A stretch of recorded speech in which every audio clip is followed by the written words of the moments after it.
Hey everybody, my name is Scott. I want to thank you for tuning into my channel. In today's video, I'm going to show you several different hot tubs and give you a bunch of different options for when you're trying to decide what is the right hot tub for you.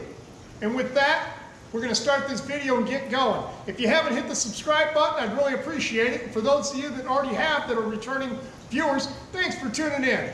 Over the years, I get phone calls from homeowners always asking, how can you help me find a hot tub? And my reply is, what are you looking for? Well, there's several manufacturers. In fact, there's probably hundreds of manufacturers out on the market. But in my opinion, there's three types of hot tubs. One being a therapy hot tub, the second one being what I call a relaxation tub, and the third one is what I call a party tub. A therapy tub is generally a smaller hot tub. It's a little bit more intimate. It would be for 1, 2, maybe 4 people. Sometimes they're 110 plug and play. Sometimes they're 220. Generally speaking, they will only have one pump. It'll be either a 1 horse, a 1.5, or maybe a 2 horsepower. That's the reason why you can plug it in both 110 and 220. So this particular model right here is what I would call a therapy tub. This is kind of a bigger one. We use this particular style in our rental fleet. The reason why is it can be ran both 110 and 220. When we're renting them out, we're just running them 110. You can get them with a soft top, which is very simple to use, and it has what's called a cover lift on it. So, pretty simple hot tub. But generally speaking, a therapy hot tub, or what I call a 110 plug and play hot tub, will be a smaller hot tub. From the ground to the edge on this particular hot tub is about 34 inches. It's 80 inches from side to side and 80 inches from front to back. Generally speaking, they'll be anywhere from, maybe 150 gallons on a small one with about 10 jets, to where this one is about 325 gallons and it has approximately 20 jets. And like I said, this hot tub can be ran both 110 or 220. When you're running at 110, I would suggest that you do it on a 20 amp dedicated service. Some people will try to run them on a 15 amp service. You might have problems. This hot tub can also be ran 220. When you're running at 220, it requires 4 wires. You've got your 2 hot ones, your common and your ground, just like I showed in the video. And it requires a 50 amp GFCI. Now, this particular one has a soft top. Okay, now I'm going to go show you a different type of 110 plug and play. Now this particular hot tub is what they call a strong spa. Like the first hot tub I showed you, it's 80 inches from side to side, 80 inches from front to back. It can be ran both 110, or it can be plug and play, or it can be run 220. But this particular one has hard tops. Really cool. One hand, you can open up the hard top. I have this one full of water so I can show you how it operates. There again, it's operating right now on 110 plug and play, and it's plugged into the outlet in my shop, and it runs fantastic. It has a digital display just like any other hot tub. Right now it's heating up on 110 plug and play. The temperature is about 84 degrees, and generally speaking, with a 110 plug and play hot tub, it goes up about 1 to 2 degrees per hour depending on the ambient temperature outside. Now let me show you a couple of really cool features about how this thing operates. If I hit the jets, it's definitely got some horsepower. I'm going to grab the camera and I'm going to kind of show you some things. Now this particular hot tub, if I turn off the air valves, the air is what adds power to the hot tub. So just because it's a 110 hot tub doesn't mean anything. This particular hot tub has a lounger right here. It has LED lights. It has a water feature, and it seats 3 people over here. And you can also put a 4th person here. What I do like about this hot tub, normally the steps would go right here. You're not stepping over the top side control with your foot. I never like to step over it because I'm always afraid that these are going to get broke. But it has a step in over on the left. I very much like that. So your filter sits in the center, and like I said, it's got your water feature. When you turn your jets on, you get a whole lot more power. Now I can also change the colors of the lights. Come on. You got a light blue, You got red. You got green. So I think it's just an awesome hot tub. You got a strobe light that'll blink with all different kinds of colors. But anyways, this is your 110 plug and play hot tub that has the hard tops. And like I said, with the hard tops one-handed, you shut the hard tops. So kind of a cool deal. Now I would also call this one a 110 plug and play. It can either be a therapy hot tub or kind of a relaxation hot tub. So it kind of gives you both benefits. Party tub, I wouldn't consider it to be a party tub. It only has one motor and approximately 20 jets. It can be ran both 110 and 220, and it comes with hard tops like I showed you. Now we're gonna go up to what I consider to be one of the best hot tubs out there, jacuzzi. This is what I call the relaxation tub. It's a little bit bigger than a 110 plug and play therapy hot tub. This hot tub from side to side is 7 feet, and from front to back it is 7 feet also, and from the edge to the bottom it is approximately 34, maybe 35 inches. This is what they call a jacuzzi, J335. This will seat 4 people really comfortably. They do call this a 7-person hot tub because you got 1 seat, 2, 3, 4, 5, 6, 7. I call it 4 really comfortable. This is what I call a relaxation tub. It has 2 motors, has 2 pumps, has LED lights, which are colored. I can turn those on. See, you can kind of see the red light and the blue light. It'll go through all that. So this is Jet 1. It's got a water feature. Jet 2. This is a rock and roll hot tub. This thing will get your juices flowing. It's a great hot tub. And like I said, this is what I call more of a relaxation tub. You can use this for a therapy tub, but would I call this a party tub? No, not really, because you're only going to get between 3 and 4 people in it, depending on the size of the people. Great family tub, really economical tub. And this particular hot tub has 2 motors in it. They're 3.5 to 4 horsepower piece. I can't remember what I put in this particular one. I think it's 2 3 horsepower motors. So this has 6 total horsepower, but it only has 20 jets. Okay? Does it make it a better hot tub than the 110 plug and play I just showed you? Absolutely not. It's just different. Like I've said, and I've said this many times, more jets, more horsepower, cost more to operate, does not make a better hot tub. I do like jacuzzi products, don't get me wrong, but just because it has more horsepower doesn't mean you're gonna feel better. It's just a different. You know, turn this one on and then turn on the second one. I don't think this looks any different than the other one I just showed you. So, just trying to give you guys some ideas on what to look for. This particular hot tub from side to side is 92 inches and from front to back is 92 inches, and it's approximately 34 inches off the ground. What makes this one what I call the party hot tub is all the jets and all the pumps and motors. There's a total of 65 jets in this hot tub.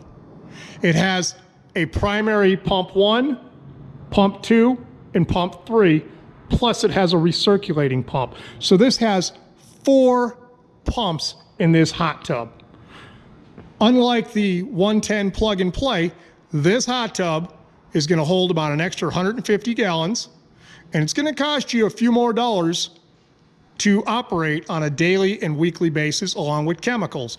Now, it's got big seat, big seat, big seat, big seat, big seat. So this, you are gonna put 6 people in this hot tub. It's also got a foot massage down at the bottom. So far, the only hot tub I showed you that had a lounger was the 110 plug and play hot tub, the Strong Spa. This one does not have a lounger. If you want to put more people in a hot tub, you have to get rid of the lounger. That's why I always say that the big hot tubs, anything bigger than 7 by 7. So 7 by 7 is 84 inches by 84 inches. This is 92 by 92. They do get bigger than this. They can be 8 by 8, and I've also seen them 8 by 9. The bigger the hot tub, the more money it costs to buy. Now, also, more jets does not make a better hot tub. I just showed you the jacuzzi over here as well as the Strong Spa over here. The Strong Spa was running on a 110 plug and play. This particular hot tub is 110 plug and play. It only has 20 jets, but it's going to operate just like this hot tub is over here. This is another 110 plug and play hot tub right here. It's just got a different style hard top. I cannot open and close this particular hot tub with one hand. It does take two. Plus it's got these arms right here. I do not want to break those arms. So this is a hot tub that used to be made by Tough Spa. They haven't made this particular model now for approximately 7 or 8 years, but you can still get the tubs. You just don't, the tops aren't made that way. I wish I had the time to get this one full of water up and running so I can show you that between the 110 plug and play Strong Spa or the 220 jacuzzi to this particular hot tub that has 3 pumps plus a circulation pump, you're not going to notice any difference. The only thing you're going to notice is that you paid a little bit more for this hot tub. There again, more jets, more horsepower, cost more to operate on a monthly basis. Whenever I'm working with a homeowner about hot tubs, one of the first questions I ask is, what's your budget? How much do you want to spend? Number one question I'm going to ask you. Second question is, I always want to know, do you want to go brand new or do you want to go used? There's nothing wrong with a good used product that's been put together well. Absolutely nothing. Next thing I want to know is, where are you going to put it? Are you going to put it on concrete? Are we going to put it on pavers? Are we going to put it on a wooden deck? Biggest thing you have to do, it has to be a flat, level surface, no matter what. That's the first thing, flat level.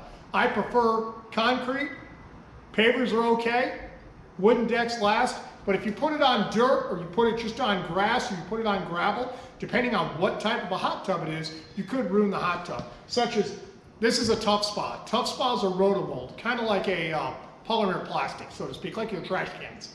What happens is if you put them on rock, here in Arizona that's uneven, they'll literally melt and they'll kind of tweak around to the surface that they're on. Where if you take a jacuzzi and you put that on the same surface, you might not have any problems. Same thing, if you take certain hot tubs and you put them where it's really cold and it's unlevel, it'll do the same thing, it'll crack the sides. It also could void your warranty. If you read the warranty cards on, I want to say 95, maybe even 110% of all the hot tub manufacturers, it has to be on a flat, level surface.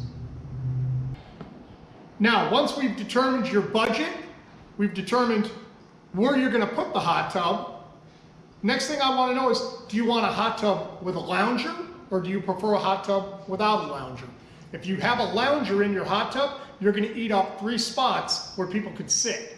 So you're going to have less space for people to sit. If you want to put 4 or 5 people in a hot tub, a lounger kind of takes away 2 of those spots. So you need to decide, are you a type of person that wants a lounger or are you not? Next thing, if you do like a lounger but you're 5'1", you might be sitting with the water up to your ears and almost drowning.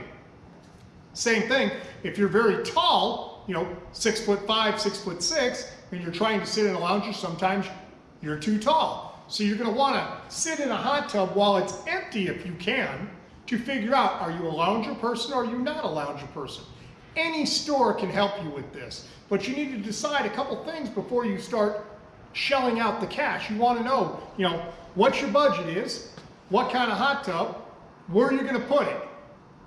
Lounger? No lounger. Kind of gives you an idea. Okay, once we've determined your budget, where you're going to put it, we need to decide how you're going to get the electric back there. Do you have the ability to operate a 220 hot tub that has 3 pumps, 3 motors, 60 jets? Or is it more economical for you to go with a 110 plug and play where you stick it on the ground, you fill it with water, you plug it in the wall and you're done? It's the same effect. This hot tub that has 65 jets does not do anything that this hot tub with 20 jets is going to do. The only difference is this one's going to be operated on 220, it's going to heat up a little bit faster, but at the end of the day, every hot tub on the market blows bubbles and heats up. Don't go crazy. Next thing you're going to need to decide, where are you going to put it? You're going to put it in your backyard on a slab of concrete? Are you going to have a gazebo above it? Or are you going to put it out in the elements? Does it rain where you're at? Does it get hot? Like I'm in Phoenix, Arizona. During the summer, it's a good idea to have a gazebo over the top of your hot tub. The reason being, it gets so hot here, it could be 115 to 122 degrees. The water in the hot tub, sitting in the middle of the backyard, could be 125 degrees. Nobody wants to go in that. You can vent the cover by just putting a fanoodle underneath one end, filling it with water. Of course, it'll have water in it. It's filled up, you put a fanoodle and you let the steam out. Sometimes you lower the temperature down. If you put a gazebo over the top of your hot tub, whether you're here in Arizona where it's 115, 120 during the summer, or you're in Alaska where it's 30 degrees below zero, you will use your hot tub more. Now, if you have a patio in your backyard, put it underneath your patio. Basically what I'm saying is try to get the hot tub out of the elements. I know people like to sit in the hot tub and they like to look up at the stars, then have a removable top on the top of your gazebo. But if you want to be able to use your hot tub 365 days a year or 52 weeks a year, you need to put it in a spot where you can use it 12 months a year. Well, I hope this video helped everybody understand the three differences in hot tubs. At least that's kind of what I do. When someone calls me up on the phone, I kind of start doodling on a piece of paper trying to figure out where to put them. So I hope that by watching my video, you can kind of figure out what kind of hot tub best suits your family or your particular situation on what you're trying to do. And with that, I'm going to end this video by saying thank you so much for tuning in. I appreciate you guys so much. If you could, hit the bell, hit the subscribe button, and I'll see you guys on the next video. Have a great day, everybody.